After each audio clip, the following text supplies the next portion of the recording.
Anda nggak boleh mengambil aset atau produk perusahaan. Anda juga nggak boleh berpartisipasi atau merubah arah dari perusahaan, juga nggak boleh. Anda terima aja. Anda atau mengganti posisi manajemen, juga satu hal juga yang Anda harus mengerti, Anda itu nggak boleh mengatur pergerakan harga saham. Harga saham itu tidak diatur oleh Anda. Jadi Anda nerima aja. Anda beli 1.000, sekarang 1.200 mau dijual, terima keuntungan Rp200. Jual ke investor lain, terima. Kalau Anda harganya 1.000, udah itu turun ke 800, Anda mau jual, ya terima kerugian 200. Bukan Anda yang berhak mengatur harga saham. Pertanyaan terakhir, siapa yang ngatur pergerakan harga saham?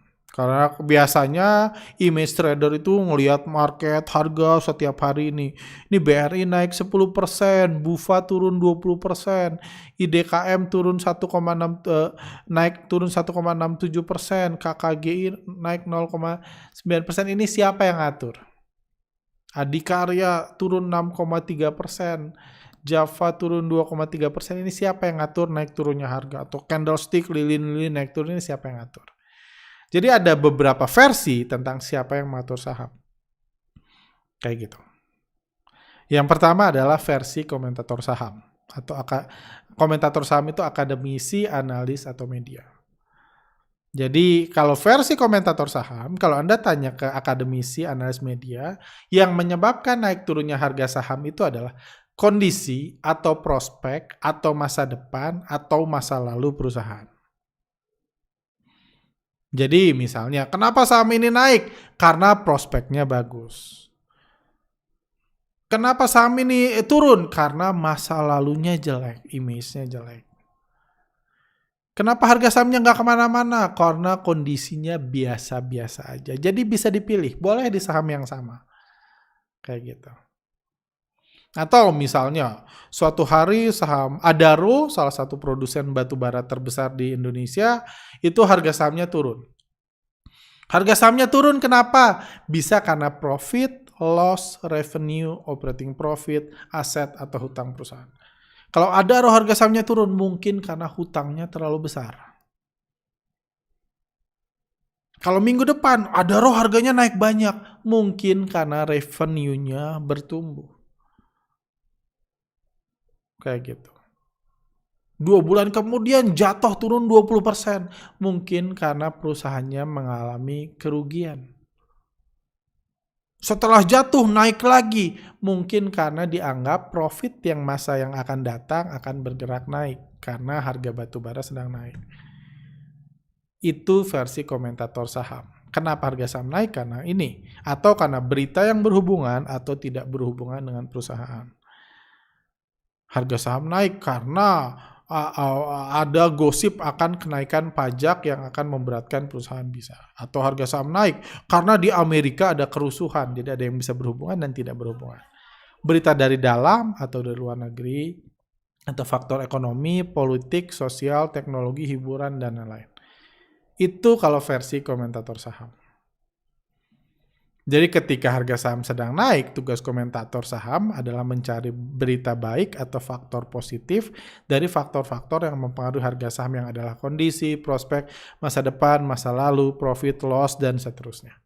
Kalau naik, carilah dari alasan-alasan sini hal yang mengatakan penyebab kenaikan harga saham. Itulah yang akan Anda temui dikatakan oleh akademisi, analis, atau media. Itu versi komentator saham.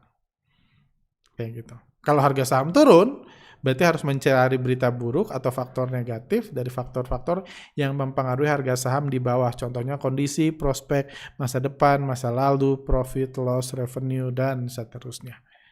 Jadi hanya dihubung-hubungkan.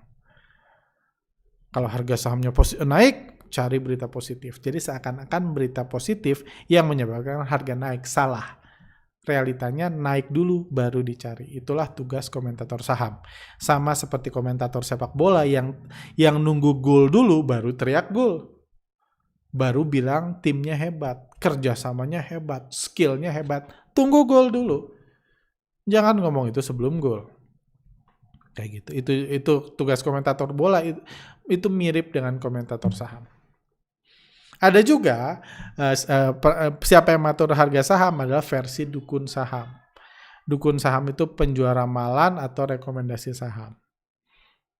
Dia ada banyak gaya dari dukun saham di bursa kita. Ada yang menghitung ombak di laut, menghitung wave 1, wave 2, wave 3, wave A, wave B, wave C, kayak gitu. Anda bisa ini. Anda mungkin ketawa sekarang, begitu. Mungkin kalau Anda masih baru ketawa, tapi Anda akan nanti kalau Anda mau belajar, Anda akan menemukan orang yang ngitungin ombak-ombak untuk memprediksi pergerakan harga saham karena dianggap harga saham ditentukan oleh ombak.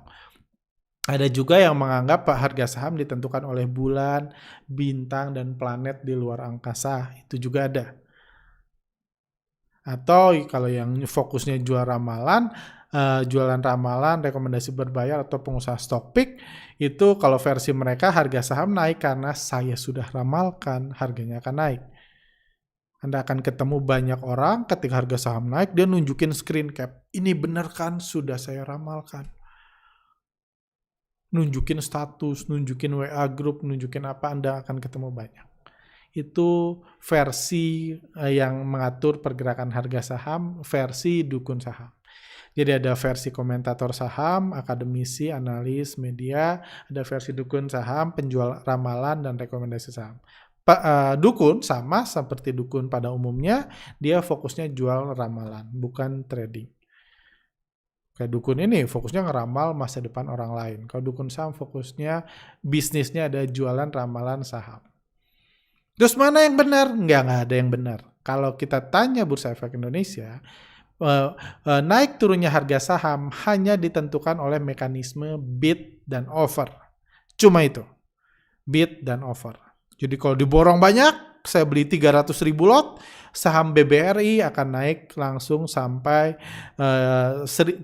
ini BBRI 3870. Kalau saya mau beli 350.000 lot, saham BCA akan langsung naik 25%. Detik itu juga secara instan karena ditentukan mekanisme bid offer. Harga saham akan dinaikkan dengan mudah oleh investor yang punya uang banyak, dan akan diturunkan dengan mudah oleh investor yang punya banyak saham.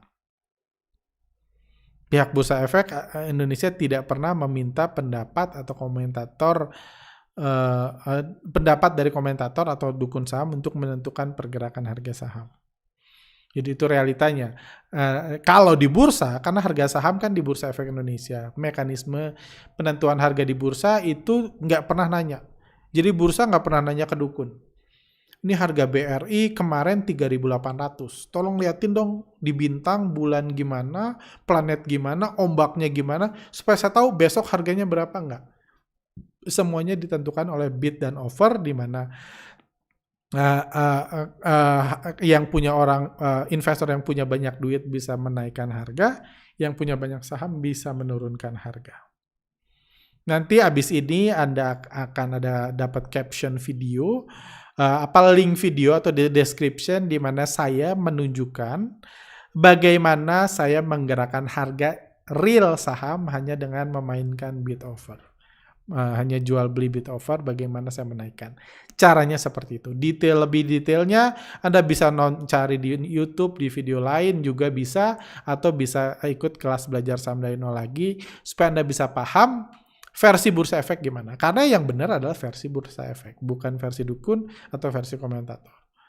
Itu ditentukan oleh bid offer. Yang beli banyak, kalau Anda beli banyak BRI, harganya langsung naik. Tidak peduli apa kata komentator, tidak peduli kata dukun. Kalau Anda punya banyak saham, Anda jual, Anda guyur, harganya langsung turun. Nanti mekanismenya bisa dijelaskan di video yang lain. Juga di link description ini ada saya contohkan gimana menaik turunkan harga saham. Seperti itu. Oke, itu aja materi ini. Semoga berguna buat teman-teman yang newbie. Saya mengingatkan bagi rekan-rekan yang mau berminat untuk ikut seminar belajar saham dari nol lagi, materinya kurang lebih kayak tadi, bukan materi manis-manis, cantik-cantik supaya indah, materi realita. Ini ada materinya, silakan Anda bisa ikut lihat di Telegram kami, di Instagram kami, di website kami juga, nanti di bawah ada link description, cari jadwal terdekat, Anda bisa ikuti. Satu lagi yang mau saya ini, seluruh uang yang didapat dari seminar ini selalu semuanya kami berikan untuk kegiatan kemanusiaan. Bukan buat masuk ke perusahaan kami, tapi karena ini seminar yang kami buat untuk mengedukasi investor retail dan mendatangkan perubahan bagi saudara-saudara kita yang kurang beruntung. Jadi semuanya sejak seminar pertama, setiap rupiah yang kami dapat dalam seminar ini, kami donasikan buat kegiatan kemanusiaan. Kayak gitu. Oke, semoga definisi apa itu saham jelas buat Anda dan Anda sekarang tahu saham itu sebenarnya apa dan Anda bisa menilai sendiri. Thank you, saya Arga dari Creative Trader. See you next time.